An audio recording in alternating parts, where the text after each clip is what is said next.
Eso, quiero darle la bienvenida, saludar a una gran compañera, pues usted la conoce perfectamente, gran colaboradora de este espacio, la asesora en políticas públicas de la UNAM, a la queridísima Renata Turrent.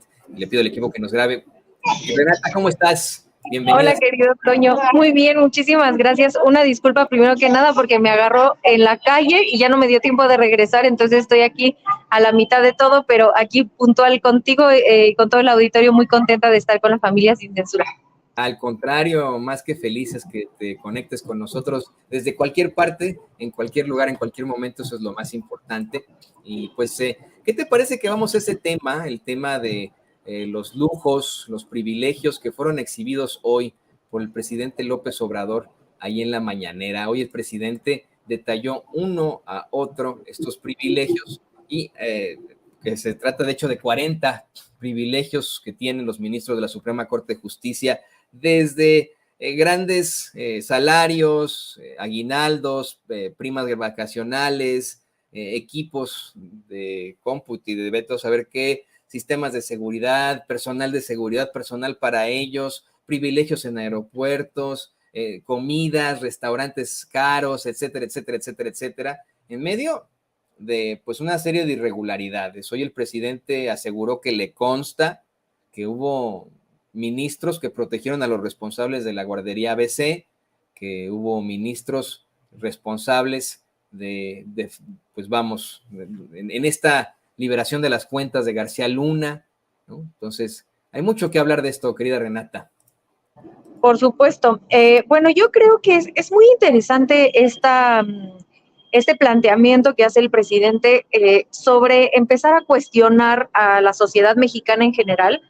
¿Por qué un grupo de funcionarios públicos se les permite, en primer lugar, desde un punto de vista incluso ético, ganar 500,000 pesos al mes más todos los privilegios que tú ya mencionabas?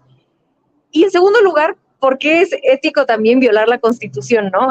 Recordar y recordar y recordar que se reformó la Constitución para que nadie pueda ganar más que el presidente. Y estos funcionarios están violando la Constitución a pesar de que tendrían que ser los que en teoría protegen la Constitución. Vaya, echaron abajo toda una ley, se sobrepasaron, desde mi humilde opinión, sus atributos en la división de poderes al anular una ley por cuestiones de procedimiento, pero en el caso de algo que explícitamente dice la Constitución y que ellos tendrían que estar tratando de salvaguardar la Constitución, que se cumpla la Constitución, ahí no les importa. Es muy curioso por decirlo de manera azucarada. Y yo lo que creo que es interesante el planteamiento que hace el presidente es que es exactamente la misma disputa que se luchó en el INE.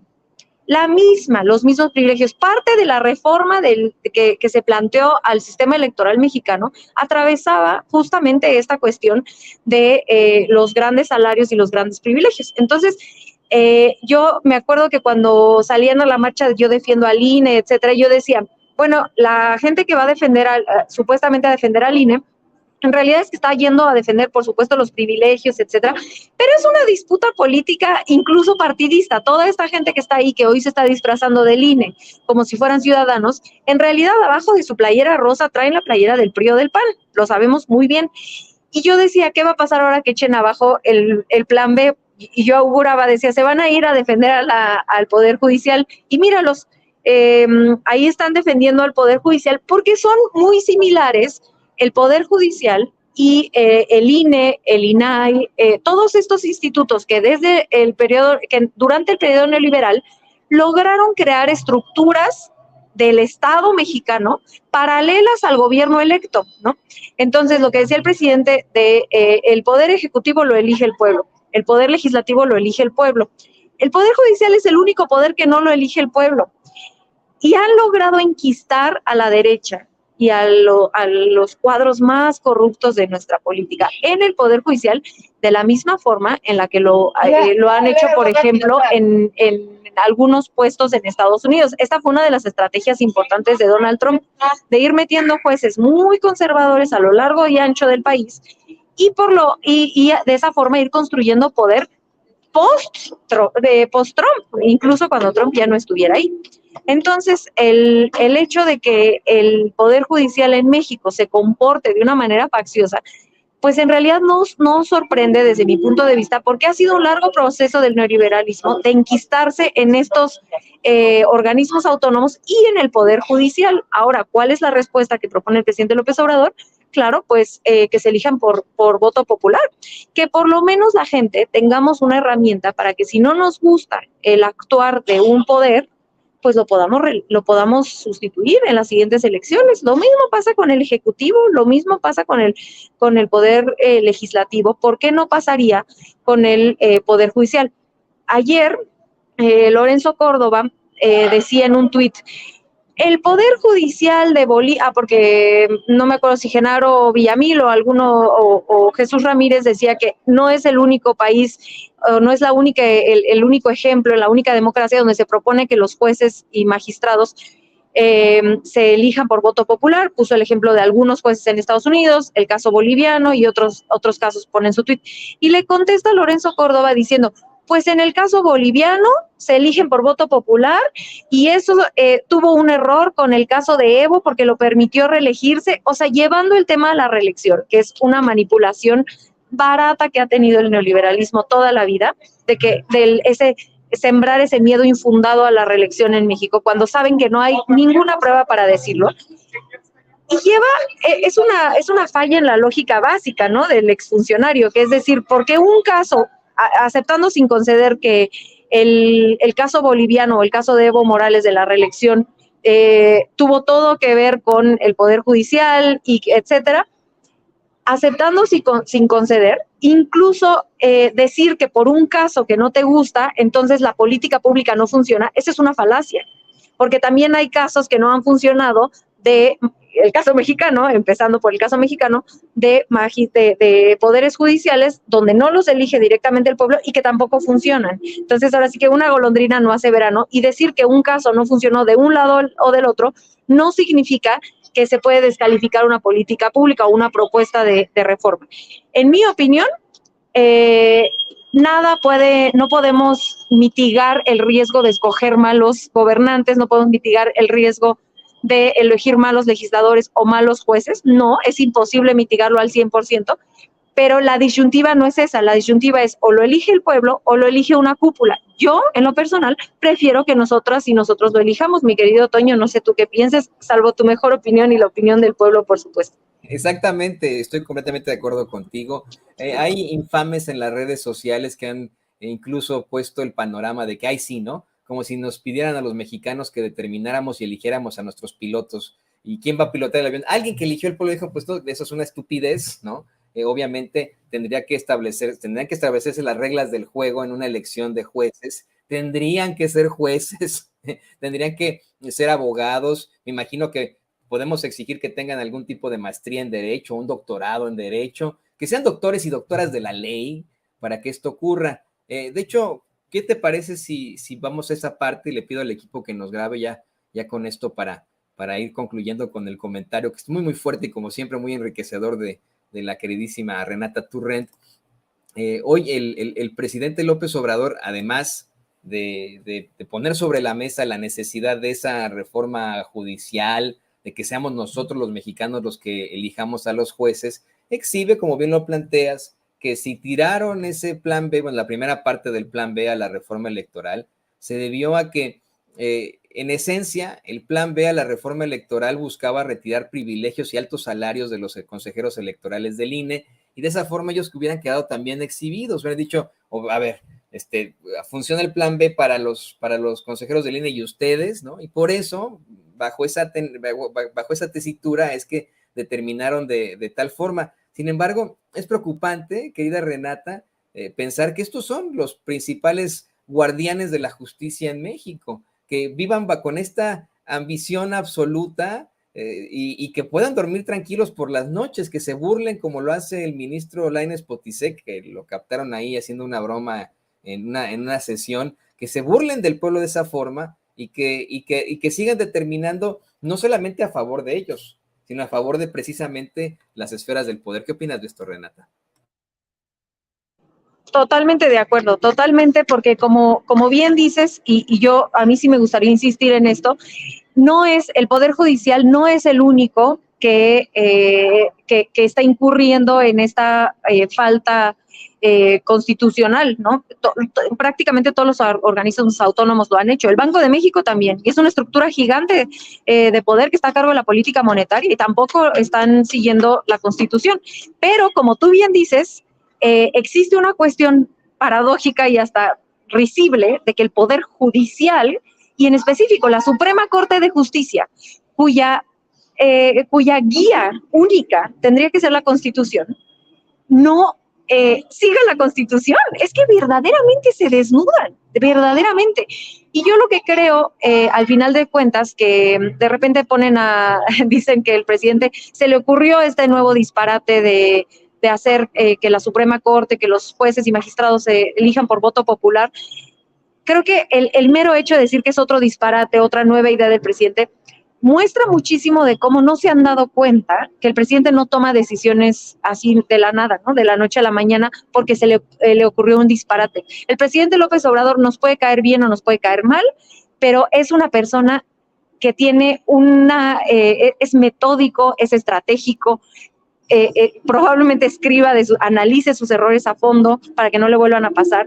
Y si está proponiendo esto del Poder Judicial hoy, no es porque lo pensó hoy, es porque llegó a este momento, empezando con desnudar al INE, con este striptease político que hablaba del INE, y permitió que llegáramos al striptease del Poder Judicial justamente para empatarlo con tiempos políticos, para que el pueblo pueda decidir. Es que esto es una disputa democrática y eso es lo que no están entendiendo.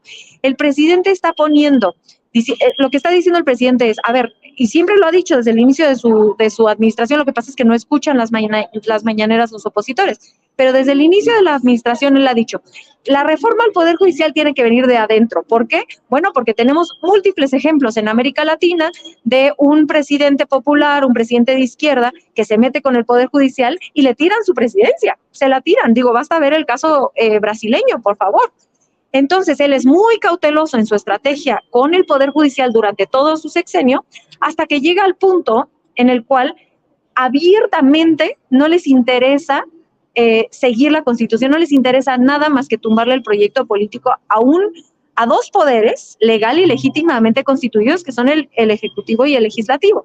Entonces, ¿qué hace el presidente? Plantea una respuesta política democrática a esta afrenta que hace el Poder Judicial, en contra de su proyecto, hoy a un año y cachito de que se termine su sexenio, pero que en mi punto de vista es una forma brillante de poder poner sobre la mesa una posible reforma al Poder Judicial, pero con la compañía del pueblo. Entonces, ¿cómo politizamos el tema del Poder Judicial? Bueno, es que fue todo el camino del INE.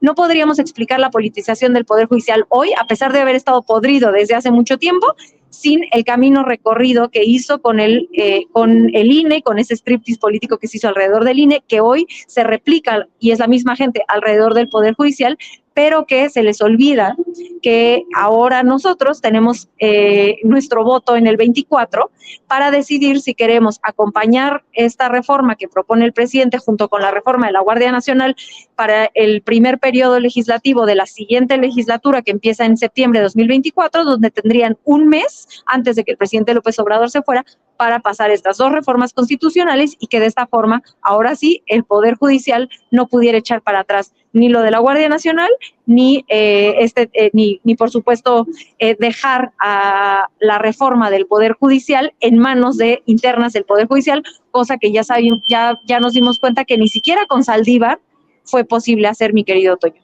No, y no porque lo digan en Televisa, en el Universal, en TV Azteca, que ellos no quieren un juez, un magistrado o un ministro elegido por el pueblo, no significa que sea lo que nosotros queramos desde el pueblo, me parece. Y no he conocido ni siquiera a un conservador, querida Renata, que me diga, a mí no me gustaría elegir a mi juez, a mi ministro de la Suprema Corte de Justicia de la Nación. Van a surgir por ahí, en esta narrativa de la que hablas, de todos contra López Obrador, pero como pasó con estas marchas de cretinazos y fascistas, dizque para defender al INE, ellos mismos quisieran elegir a sus autoridades electorales, ellos mismos quisieran elegir a sus ministros, magistrados y jueces, porque es lo que tiene sentido, ¿no? Evidentemente. Y bueno, pues a mí no me da más que el agradecerte por este excelente análisis, esta excelente explicación aquí en Sin Censura, a pesar de los pesares de que andas en el corre y corre. ¿Por qué no nos compartes también tus redes sociales para que la gente se ponga en contacto contigo, querida? Claro que sí, mi querido Toño, y otra vez disculparme contigo y con la audiencia, porque seguro el audio está pésimo, pero siempre es para mí un grandísimo honor estar contigo, con la familia Sin Censura, por supuesto con el equipo de producción que siempre es un encanto. Mi pobre Ceci la traía yo corriendo, y por supuesto con todo el cariño y amor que le tenemos a nuestra audiencia, que pues sin ellos y ellas no seríamos nadie, ninguno de nosotros, y bueno, siempre muy agradecida. A mí me encuentran en @rturrenta, acá lo pueden ver en la pleca. En Twitter y en Instagram, y en este hermoso espacio todos los jueves alrededor de esta hora. El próximo jueves segurito que me agarran en mejor lugar, y por mientras mandarte un grandísimo abrazo a ti y a todo nuestro queridísimo auditorio. Un abrazo que va de vuelta con muchísimo gusto. Muchas gracias, siempre con estas palabras de aliento y que nos motivan a seguir luchando por esa verdad con justicia. Ahí la tiene usted, a la queridísima Renata Turrent, asesora en políticas públicas del UNAM, aquí en Sin Censura.